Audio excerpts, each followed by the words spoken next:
Got to bring Tom Homan in this because we haven't heard from Tom Homan in a long time. And I think that he's also addressing some of J.B. Pritzker's sayings and the things that he was saying about ICE and ICE raiding and continuing to deport illegal migrants inside the United States of America. Make sure you hit a like for the algorithm, subscribe to the channel, and turn on your notifications. Tom, I want to play a bite from Illinois Governor J.B. Pritzker. Here's what he's saying. I think what he's done in California has really hurt him politically, and so I don't think he'll do it in other places. But we know that ICE is coming once again in force. To know that he has used other law enforcement along with ICE to carry out his, ill-conceived mission to go after people who frankly are paying taxes and they're law-abiding and they've been here for many, many years. And Tom, Governor Newsom, I just want to pull up, he said that this is a plan to incite violence and chaos in blue cities. Is that the plan, Tom? No, it's not. Governor Pritzker's just wrong. Most of them, first of all, they're not law-abiding. They enter the country illegally, which is a crime. Many don't pay taxes. They're paid on their table. So to say the law-abiding is just wrong. Look what President Trump is doing. I've said for 2 months, sanctuary cities, how we deal with them, we flood the zone. If we can't arrest a bad guy in the jail, in the safety and security of jail, which is safer for the officer, safer for the alien, certainly safer for the community, then we're going to flood the zone. We're going to send many more officers in the community to find a bad guy. If we can't find them in the community, then we're going to flood the zone on work sites. So sanctuary cities is going to get exactly what they don't want. More officers in the neighborhoods, more officers on work site to find a bad guy. And the thing is, when we find a bad guy, the criminal threat, the public safety threat, many times are with others. Others, they may not be a criminal threat, but in the country legally, we're not telling ICE to walk away from them. ICE is going to uphold the hold they took, and they're going to arrest the non-criminals. So sanctuary cities, what's the result? More agents in your neighborhoods, more collateral arrests, more non-criminal arrests, because you forced us in that position. What President Trump is trying to do, in Governor Pritzker's state, is remove public safety threats from his community, which is his #1 responsibility. But if he wants to turn a blind eye to illegal alien public safety threats, President Trump will not do it. President Trump's going to keep his promise to American people to make America safe again. You know, Tom, on the notion of work sites, which you mentioned, the New York Times reported last week that there was an email that went out to DHS saying, effective today, please hold on all worksite enforcement investigations, agriculture and meat packing.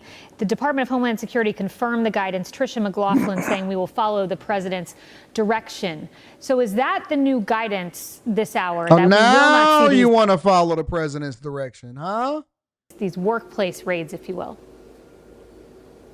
Look, like everything else, president's prioritizing public safety threats and national security threats. When it comes to work sites, we prioritize those operations too.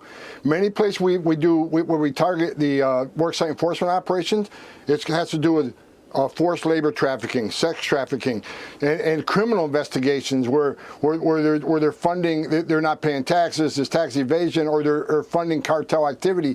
So we prioritize worksite investigations too. Worksite investigations are going nowhere.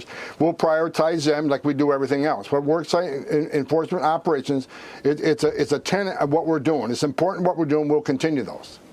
You know, Tom, I do want to ask about the morale of ICE agents. Well, hold on. Let me stop there for a second, because I think that there's another culprit that should be held accountable that we aren't holding accountable and that people aren't being transparent about. And I'm going to bring this to the forefront because I know that it's something that a lot of people aren't paying attention to. I believe that these employers need to be held accountable for hiring illegal migrants inside of the United States of America. That should be another way that we prevent people or don't incentivize people to come here. When I see lawmakers say stuff like, well, because let's be clear, the Jasmine Crockett's, the AOCs, all of those people, they are racist. They are 100% racist. I'll give you an example. When Jasmine Crockett says things like, and she said it, who's going to pick our crops? Who's going to do the things that we don't want to do? Now, Trump, on the one end, he got held accountable for calling it black jobs. All black people got upset. Whoa, what do you think is a black job? And then Michelle Obama came up there and they said, yeah, I was the first lady. And Barack Obama was my husband. He was the president. How about that for a black job? And so they basically been mad about black jobs and all of this stuff, and they was offended. But then when Jasmine Crockett said it, and AOC said it, and Bernie Sanders said it, ain't nobody tripped. Everybody was just cool. When they said, who's going to clean up our bathrooms and who ain't going to do the jobs that we don't want to do, who going to pick our crops, nobody batted an eye. Everybody was just cool. And everybody was just chill. Nobody got offended whatsoever. That's why this selective outrage, I know it's all fake. I know it's all fake. So then when we see these employers giving these people the jobs, and we know that a lot of them are getting paid under the table. Listen, you come over here, you don't even have a social security number. How you going to pay taxes? Before you can start to work and actually pay taxes, you need a social security number and or a work permit. So how are you going to pay taxes if you don't even have a social security number? How can we apply minimum wage laws?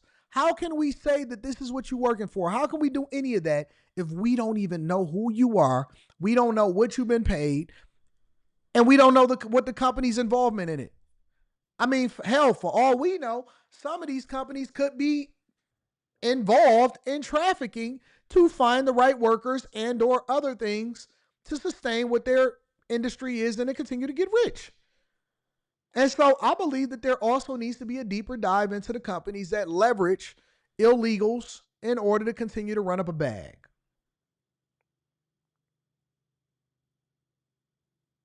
Azani, you said it's not racism, it's classism. Well, no, it got to be racism because that's the thing that they applied to Trump. So if it's applicable to Trump, then why is it not applicable to everybody else? Yes, a lot of these companies are paying under the table. Yes, a lot of these companies are paying below whatever it is that they're supposed to, but nobody cares. Nobody cares. Everybody is pretending like they care about illegal migrants, and none of these people care anything about them. None of these people care anything about them. Of course the companies know. The companies don't just know. They're creating a whole economy around it. So then when they come back and they say, well, who's going to do the meatpacking plant? I thought that y'all wanted everybody to be paid a livable wage. I thought liberals and Bernie Sanders and AOC and all of these people said everybody should make a livable wage. Everybody. Nobody should be continuing to seed ground to millionaires and billionaires, and everybody needs to be paid a livable wage. Nobody. And we have to use private planes because otherwise, how will we get over to the oligarchy tour? Everybody needs to get a livable wage. And I don't care what happens. Yes, there is a little bit of government overreach. However, if Trump thinks that the Department of Government Efficiency, because we're Congress, we control the purse strings, and so everybody needs to get a livable wage inside of the United States of America. Well, how come that's not applicable to illegals that you care so much for? How come that's not applicable to the illegals that you care so much for? You want them here. You want them here. Oh, y'all like that? I've been working on that, old knocker. I've been working on it. I've been on it. See, it's all about the tones. It's all about this. See, you're also used to Obama. Yes, Michelle. You're used to the Obamas. You're used to Brandon Johnson and the Archdiocese. You're not used to the Bernie Sanders. I've been working on it. I'm getting there. We're going to keep pushing through. But the point is that these people don't really care. They only care about talking points so that they continue to stay in office. They want to stay in office. They don't care about any of these illegal migrants. They don't even care. They're not going to find out what the companies is paying these people. I've given a lot of thought to the doxing that's gone on, the pictures that were put up in LA of some of these ICE agents with the contact information for them. And I just think, I have kids too. I have a third on the way. I can't imagine if my dad's face was on a poster and he was called all sorts of things and his personal information put there. What's the morale like in ICE right now? Look, the morale's high. I mean, agents are used to being attacked. I mean, it's a strange world where those who enforce law are the bad guys and those who break the law are the good guys. But yeah, they're getting doxxed. I'm getting doxxed. My family gets doxxed. They get doxxed. But here's every attack on an ICE officer, when you attack an ICE officer, you're attacking 20,000 of them because the camaraderie in ICE is tight. So when they double down, we triple down. So men and women at ICE are going to keep standing up. They're going to keep doing the job. They're working for the greatest president in my lifetime. People are going to say what they want about President Trump, his success on the border. We got the most secure border in the history of the nation today. Criminal threats, illegal alien criminal threats arrested and deported are at a record high, much higher than Joe Biden. So the men and women at ICE are doing the job. They took an oath to do this job. They love doing this job, and they're going to keep doing this job. No one's going to scare them away. No one's going to bully them from doing their job. Men and women at ICE are going to stand up every day and hit the streets. We got over 1,000 teams all across the country operating today, operating yesterday, operating tomorrow. We're going to keep doing our job. The protest, you can protest all you want. You can do all the violence you want. ICE will be back out there again tomorrow morning. You know, Tom, you mentioned, and, you know, I don't want to make this personal necessarily, but you've made this personal by saying you do this for people like Lake and Riley. You do this for people like Rachel. Took an oath to do this job. They love doing this job, and they're going to keep doing this job. No one's going to scare them away. No one's going to bully them from doing their job. Men and women at ICE are going to stand up every day and hit the streets. We got over 1,000 teams all across the country operating today, operating yesterday, operating tomorrow. We're going to keep doing our job. The protest, you can protest all you want. You can do all the violence you want. ICE will be back out there again tomorrow morning.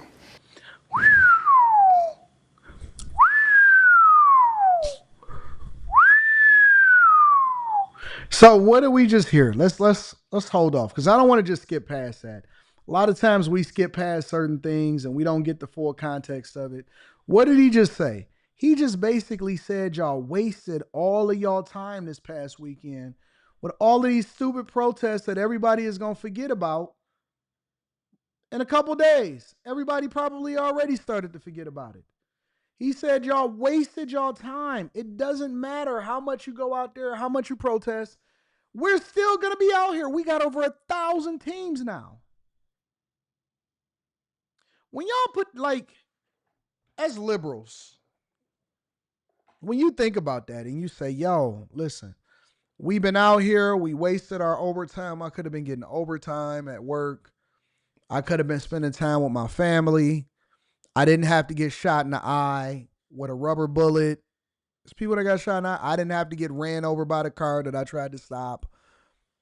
When y'all go back and you look at your performance in life, when you do y'all do self-evaluations? I do. I did a self-evaluation of yesterday.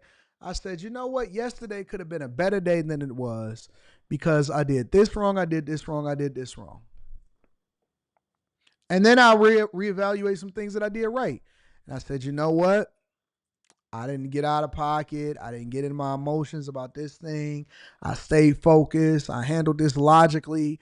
You know, my daughter, we had a great conversation yesterday, so on and so forth, blah, blah, blah, blah, blah, right? Did I go to the right this? Could I handle this better?